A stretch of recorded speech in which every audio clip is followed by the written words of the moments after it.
Malinaw kasi po na yung ating neighbor, yung kapitbahay nating bansa, ay nag-ambisyon po na kontrolin yung hindi kanila. Gustong kamkamin itong buong South China Sea.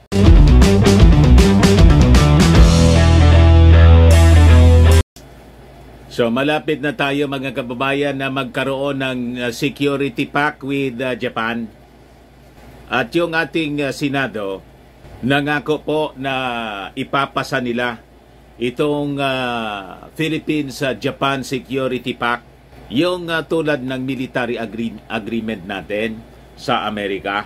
Malamangan niya Mr. Maravillas, lalong umasim yung pakiramdam ni Mau Diggs. Talaga pong aasim yung mga pro-China politicians dito. O yan po yung balita ngayon. Senate vows to ratify Philippines-Japan Security Pact para kasama na natin yung Japanese warship sa pagpapatrolya dito sa West Philippine Sea. Side by side mga kababayan with our American partner. Checkmate niya Mr. Maravillas yung barkada ni Mau Diggs. Yung China, checkmate po. Hindi sila ngayon makapurma, mga kababayan. Magaling yung ating Pangulong BBM. Yan ang tunay na political strategist. Genius po yung ating Pangulong Bongbong. Pero niya Mr. Maravillas, minamaliit na mga DDS. Yung mga DDS man lang po. But before ko mga kababayan ibigay sa inyo yung full story, click subscribe muna dito sa ating YouTube channel and hit the notification bell para lagi po kayong updated sa mga kaganapan dito sa ating bansa. Like and share na rin po ninyo ng ating video para marami yung makapanood. At huwag na rin po ninyo mga kababayan na skip yung ating mga commercial ads para tuloy-tuloy lang yung pag-unlad ng bagong Pilipinas. Meantime, para po doon sa mga naghahanap ng malinis at spacious fitness gym, bisita lang po kayo sa aming Colossal Fitness Gym. We also offer grab car rental with our brand new 2023 model Toyota Innova. Also accept booking for those who are planning to travel via PAL and Cebu Pacific. Bills payment for Meralco and PLDT, etc. Yung Colossal Fitness Gym po, matatagpuan sa 3rd floor, Security Bank Building, Lanco Business Park, Legazpi City, Albay.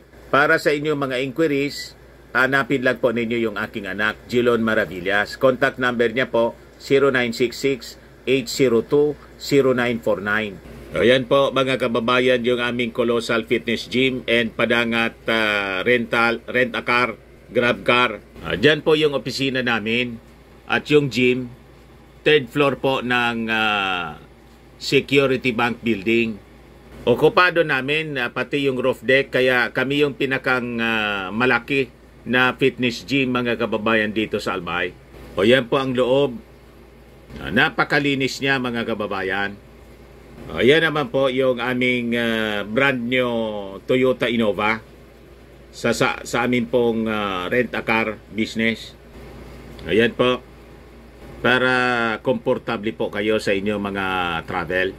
Ayan po yung aking anak. Ayos! So ito na yung mga aksyon na ginagawa ng ating Pangulong Bongbong Marcos para hindi makapurma yung mga Chinese. So we are engaging our regional partners tulad ng Japan po. So sabi diyan, itong proposed reciprocal access agreement or RAA with Japan is as good as ratified para po kay Senate President Juan Miguel Zubiri, who cited the importance of joint military drills as provided under the deal to amplify the shared commitment of Japan and the Philippines para masiguro po yung stability dito sa Indo-Pacific region. Malinaw kasi po na yung ating neighbor, yung kapitbahay nating bansa, ay nag-ambisyon po na kontrolin yung hindi kanila. Gustong kamkamin itong buong South China Sea. Pati yung ating territory, gusto nilang isama. Pinamihasa po kasi ng previous administrations. Ang rason niyan mga kababayan, nagluklok tayo ng mga leaders na suportado ng China. Mula pa nung panahon ni Kurikong, matagal na po tayong inambisyonan ng mga Chinese.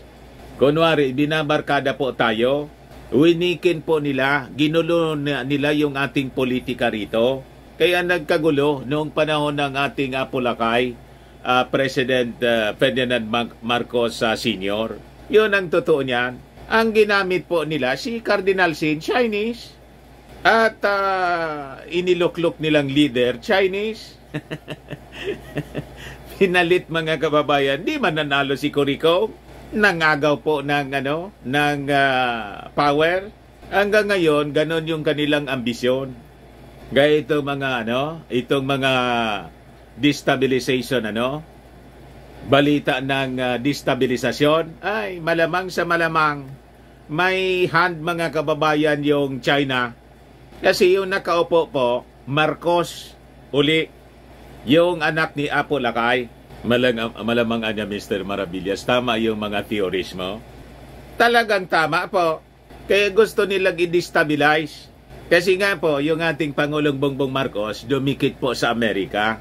Dati man po tayong dikit sa Amerika kasi parehas po yung ating ideology. Democracy po tayo. And we have our Mutual Defense Treaty. Kaya ingat po tayo dito sa mga traidor na umaali-aligid sa ating Pangulong Bongbong Marcos. Kaya tama po ito na mga direksyon na tinatahak ng ating gobyerno.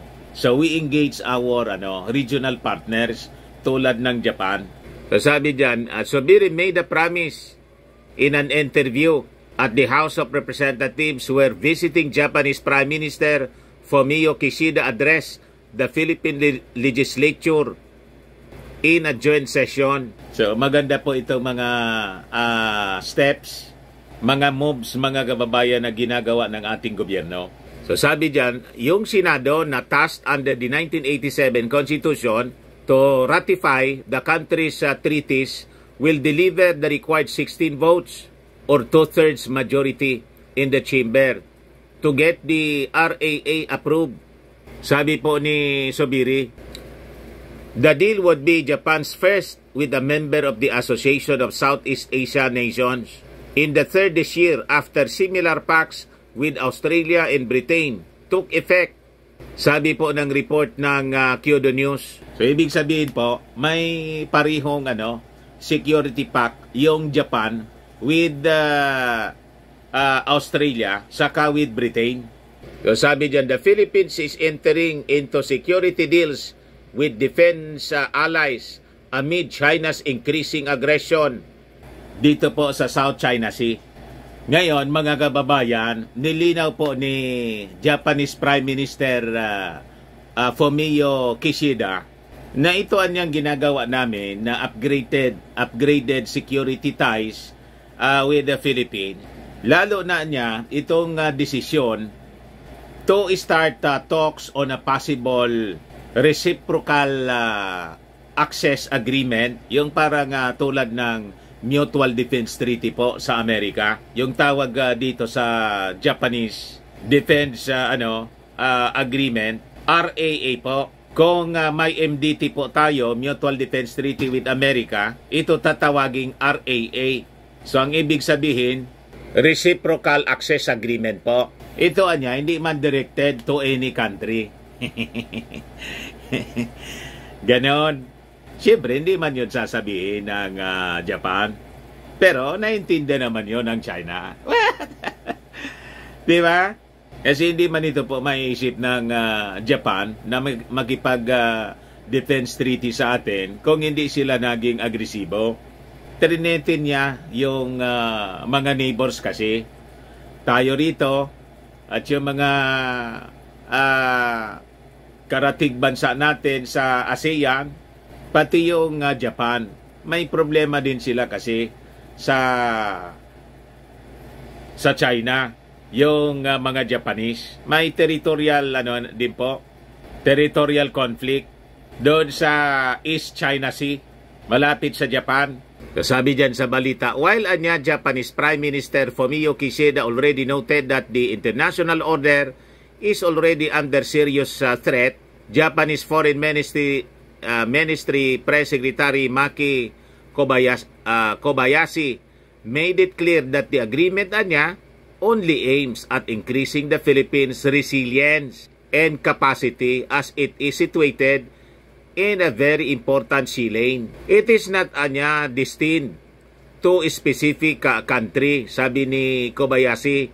Hindi man anya namin tinutumbok yung China. Ganun lang po. Pero malinaw po yung statement ni Kishida sa harap ng Congress kahapon. Sabi dyan sa balita, in his historic speech before a joint session of the Philippine Congress on Saturday, Kishida said the international community is currently at a historic turning point and the international order based on the rule of law anya that we have taken for granted is under serious threat. Malinaw po na ang dahilan po yung pagiging agresibo ng China. The international community is also facing complex and interrelated challenges such as climate change and infectious diseases. Under these circumstances, we cannot afford to have the world be divided based on ideologies and values. Sabi po ni Kishida, itong mga disaster, climate change issues, mga kababayan, cover man lang po ito. Para yung sa Amerika po, na para daw sa paganda, sa saklolo, in case of yung mga natural calamities. Kaya we have the itong visiting forces agreement. Cover man lang po yan ng mga kwento. Pero habang kino-cover sa ganon, siyempre alam naman ng China na ito'y paganda laban sa kanilang pagsasamantala. Di ba? Malinaw yon. Tigilan kasi ninyo yung inyong pagsasamantala. Huwag masyadong ganid. Kaya natuwa naman yung ating Kongreso, yung Senado at saka House of Representatives sa naging pagbisita, mga kababayan, ni Kishida sa ating bansa. Sabi nga po ni House Speaker Martin Romualdez, tinawag niya, mga kababayan, si Kishida as an upcoming great world leader. Magaling talaga po si Martin Romualdez. Emerging Philippine leader po si Martin. Yung mga statement niya po, presidente na po. Magalit naman na yan, Mr. Maravillas, yung mga DDS vloggers. Malayo man po yung tinutulak nila na gustong gawin nilang presidente sa 2028. Childish po. Pikon. Di ba? Hindi bagay po sa Palasyo Malacanang. Palaaway. Di ba? Wala man lang pong statement nga sa pagbisita ni Kishida. Baka hindi niya Mr. Maravillas na invite doon sa palasyo nang magbisita si sige man kasi ang tantrums. Pero tingnan ninyo, mga kababayan, si Martin Romualdez, mga world leaders yung kasama. Talaga niya, Mr. Maravillas. Tama yata yung mga sinasabi niyo na ang tinitraining ng ating Pangulong Bongbong, yung kanyang pinsan na si Martin. Hindi ba obvious, mga kababayan? Siya yung laging kasama sa mga foreign travels. Biglang napaigpit yung aking pananalita. Kahit po sa iyong pag-iikot sa pagtulong, mga kababayan, ng ating Pangulong Bongbong Marcos sa distribution ng mga smuggled rice, ang laging kasama po si Martin. Di ba? Si Inday nga man kasi po, dumidistansya. Siya man lang yung nagdidistansya po. O, nandun sa tuktok ng bundok. Habang tutok sa trabaho, yung magpinsan. Tingnan ninyo itong statement ni Martin Romualdez. House Speaker Martin Romualdez personally gave a glowing compliment to Japanese Prime Minister Kishida Fumio after the special joint session of Congress kahapon po. I told him after his speech at the legislative lounge that we always thought of him to be an upcoming world leader and a statesman. Yan po si Martin Romualdez. Today, he affirmed that Romualdez underscored Kishida's dedication to world peace and regional security. This even as international order was under serious threat, as described by the Prime Minister in his speech. And yet, he had the compassion to speak about projects being downloaded here in the Philippines, sabi po ng speaker. And in fact, he's on his way to inspect construction sites where there will be some of the rail projects. The House Speaker was referring to Kishida's visit to Metro Manila Subway project deposit sa Valenzuela City po. The subway project is among the 9 big-ticket transport project being built on the back of 1.3 trillion worth 1.3 trillion yen worth of Japanese aid, according to the Department of Transportation. So, ganon mga kababayan. So, sabi ni Martin, he is very much a man whose feet is on the ground, but has a very good grasp of the worldview in how peace must reign in the region. Ganon mga kababayan.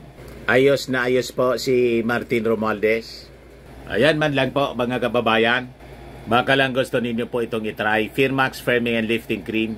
Pinapahid po sa mga pulses and affected area. Mainam po sa paninigas na mga kaso-kasuan. Ito naman po, Automax Revitalizing Serum.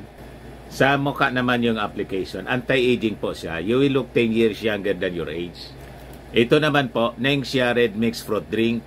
Hindi man po siya gamot, food supplement siya. Kaya lang, gawa siya mga kababayan sa goji berry.